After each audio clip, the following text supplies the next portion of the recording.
Okay, everyone. Today we've got my buddy Jeff Lerner, who is the co-founder and CEO at Entre Institute, which is an online community of entrepreneurs, lifelong learners, and well, it is basically something that gives its members access to the training, support, and inspiration to succeed in online business. Jeff, how's it going?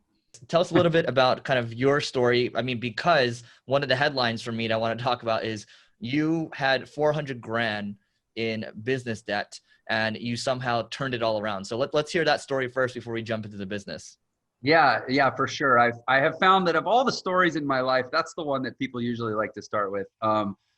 Yeah, it was $495,000 in debt, and that was a specific sum of a few different debts. One of which was about 330, and that was the biggie because it was to the small business, or it was to the U.S. Treasury. Basically, it was a defaulted Small Business Administration loan, which means you borrow your money from the bank, but if you default on the loan, the bank gets made whole because they cash in an insurance policy with the government.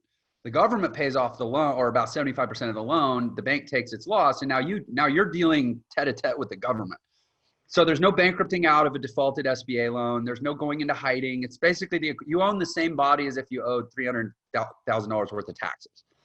So that was the biggie. I had two 5-year leases with commercial real estate companies because it was for 2 franchise restaurants, and they both closed in about the first year. So I had 4 years left on 2 5-year leases with big real estate investment trusts and people with a lot of attorneys who it was no bother to them to come after little old me. So that, and then some other taxes and stuff. So it was $495,000 in total life-crushing, soul-draining debt. I was 29 years old. Other than failing at 2 restaurants and a host of other businesses, the only thing I really had in my life professionally was I was a piano player, working jazz piano player, and that wasn't going to dig me out of $500,000 in debt anytime soon. And so it was late 2008, and from a total rock bottom place of desperation, but also liberation, because when you're that far down, you don't really have anything else to lose. I went online. I took what little credit I could scrounge up and invested in some online courses and went to work. And that last bit is a biggie. I went to work. It is a lot of work. It's not just about watching lots of videos and listening to lots of podcasts. But I did the work. And in 18 months, I paid off all that debt with affiliate marketing. In 5 years, I earned about $10 million in affiliate commissions as a full-time affiliate marketer. So from 2008 to 2012, clearly my whole life turned around. So I think that's a good lesson too, because I took over Single Grain at 27 years old, had no idea what I was doing. And I would argue still, for me at least, I'm still figuring it out, right? I think a lot of people think, oh, just because you have years of experience, like you're this hot shot, but at the end of the day, everyone's still figuring it out. So I don't know where you stand on that, but I think, people that have imposter syndrome, I say it's okay.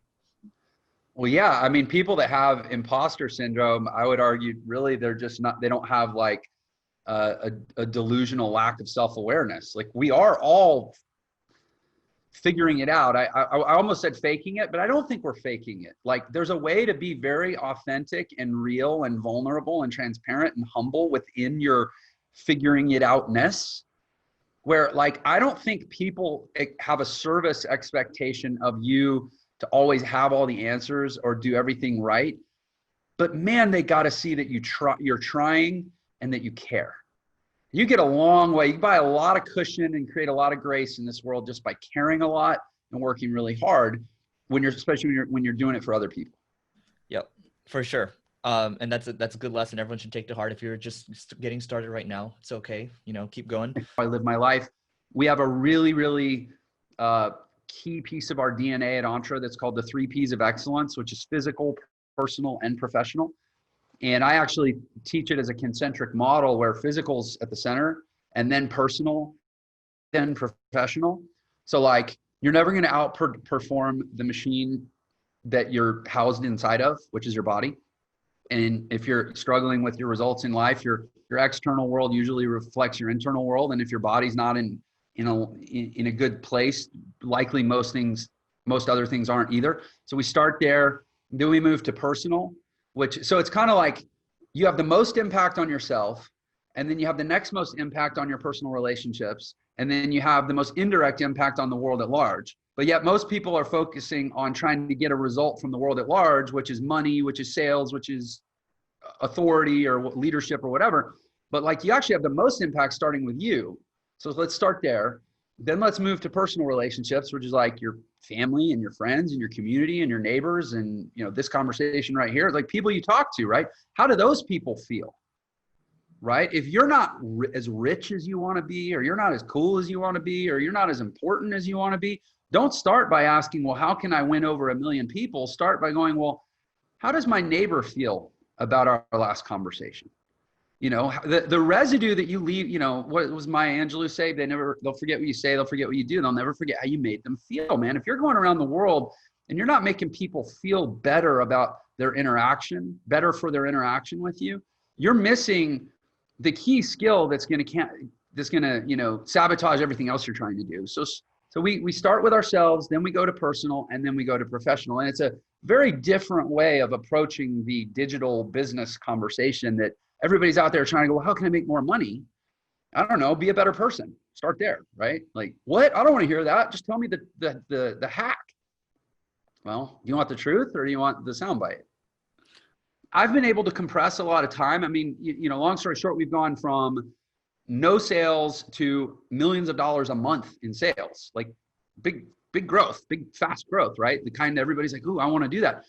And I've just accelerated through so much of the curve and the drag and the friction, because this is kind of the linchpin of what I've done and what I'm doing. And not only how I've gotten here, but how we're going to get there, where we're going, is I've been able to shave out all that time that most entrepreneurs spend sitting there doubting and fretting about what they're doing.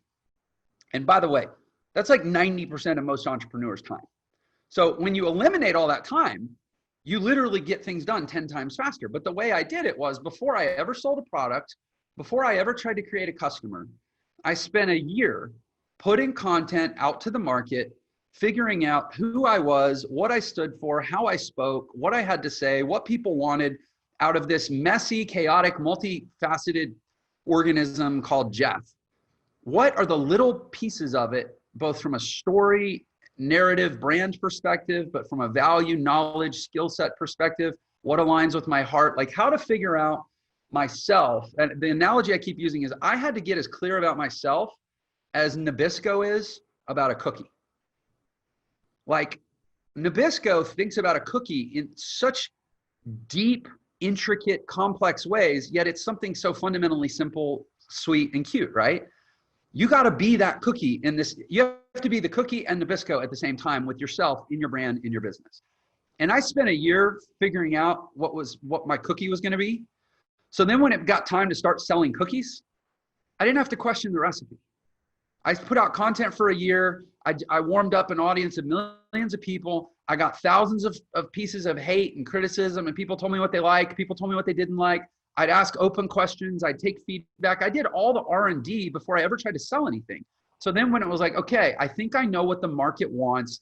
I think I know what I want. I think I know how I can serve the market in a way that can also be a really scalable business, but also personally fulfilling. I just got to work. And I haven't stopped. Literally every day I work for 10 hours. And when I work for 10 hours, I work as much as most people work in 100 hours, because I waste zero time questioning what I'm doing. That fluidity of, like, you got to work on your business the way like Muhammad Ali worked on a fight. Like, he's always figuring it out and shifting and moving and adjusting, but he's never sitting there going, man, what am I? The second he stops and goes, oh, should I even be doing this? Like, I don't know. He's done.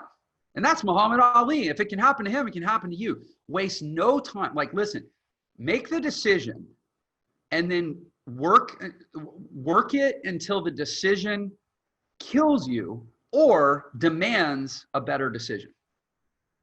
But a lot of people seem like they're looking for, they're like in the moment of when they should be doing the work to validate the decision, seeking a different decision. I feel like you've done a lot of studying around this, right? You talk about Muhammad Ali. I mean, you still play it seems like you're very diligent when you come into putting in the work, right? Like, you still spend an hour a day playing the piano, correct? Yeah. So when I mean, yes, I do. And it's pure joy at this point, but I mean, I'll share the backstory in that. When I was 17 years old, I was at a boarding actually, I guess I was 16. I was at a boarding school. It was my first semester of my junior year. I had gotten kicked out of my grade school that I'd gone to from kindergarten through 10th grade. So I was a fish out of water. I felt super disoriented. I was very down on high school. I didn't see the point of traditional education. I wanted basically no part of anything I was being forced to do every day. And there was one thing I decided I wanted to do with my life, and that was play the piano. I was not a pianist at the time. I had played guitar previously. I knew I was a pretty decent musician, but I was like, man, I've got to do something or else I'm going to have to get a job someday. And there was nothing that sounded worse to me than that. So I was like, what can I do to get some control of my time, be doing something that I like, and at least make enough money that I don't have to get a job? Well, I imagine being a piano player would be okay because, you know, I've seen the pianists at the bars. They always got a couple $100s in tips in their jar, and you know, you go play for 4 hours and take requests. And if you're a piano player and you can sing, effectively you're the whole band. So you don't have to split the money with a bass player and a drummer and a guitarist. Like, it was a very strategic thing. And there was one problem. I wasn't a piano player and I was 17. My window was closing. Most pianists would tell you my window had already closed and I'd missed the boat. But I didn't get that memo. Instead, I dropped out of high school and spent 8 to 10 hours a day practicing piano for 3 years. I convinced my parents. I said, look, I'm not going to make you pay to send me to college. You're not even going to have to pay to buy me a gown to walk a stage to get a high school diploma, but I need a piano, please. They bought me a piano. I practiced like a lunatic, self-taught for 8 hours a day for 3 years. Every semester, I would go back to the university and say, I know I don't have a high school diploma, and I know I'm not a piano player, but please let me in. I promise I'll make it good. And every semester I would audition as a self-taught, brand new, aspiring pianist to get into the piano performance school at University of Houston.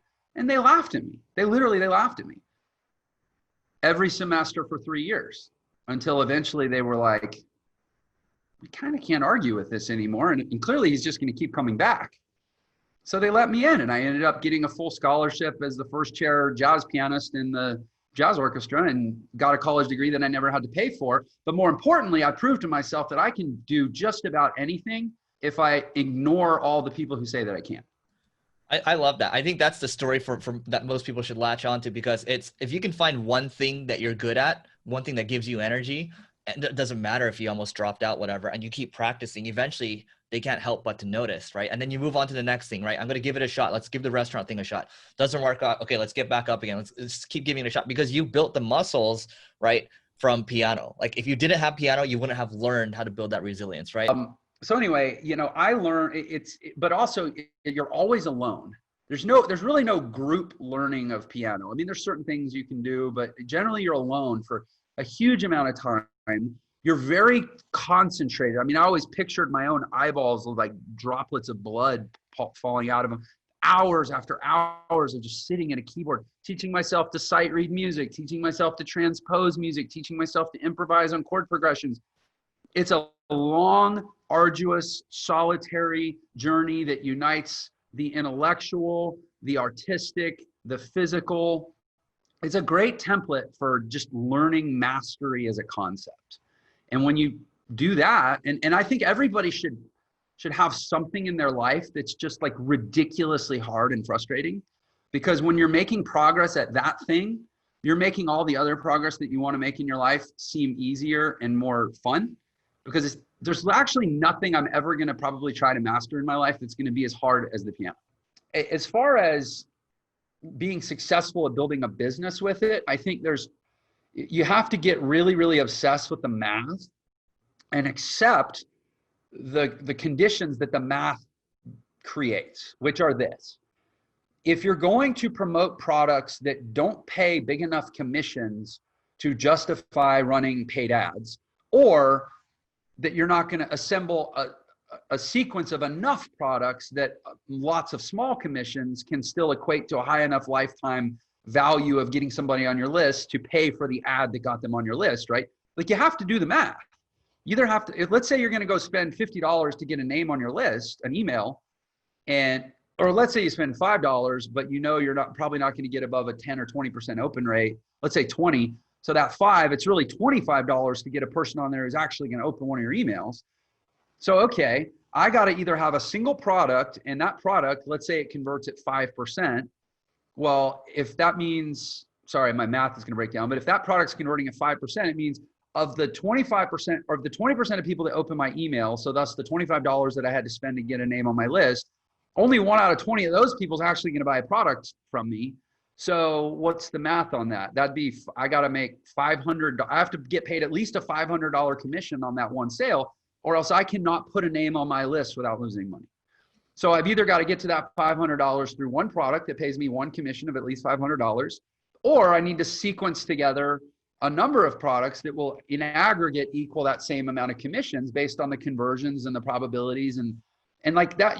A lot of people go into it kind of like conceptually, but without like actually doing that work, that analysis, and then they don't understand why they don't make money. And so if you're going to do it through paid ads, you have to think through your products and your sequencing and your conversions and create some projections beforehand, or else don't be surprised when the numbers don't work. I love it, man. So Jeff, I mean, you just talked about the podcast and the book, but what else are those the best ways to find you online, or you got something else? Yeah, honestly, if you go to millionairesecrets.com, you're going to get you'll be able to subscribe to my podcast. You'll be able to go on my YouTube channel, which I really love when people start with my YouTube channel. I'd rather give you everything I got, and then you go, hey, I like this, I'd love to have some more, and then you can maybe become my customer or whatever.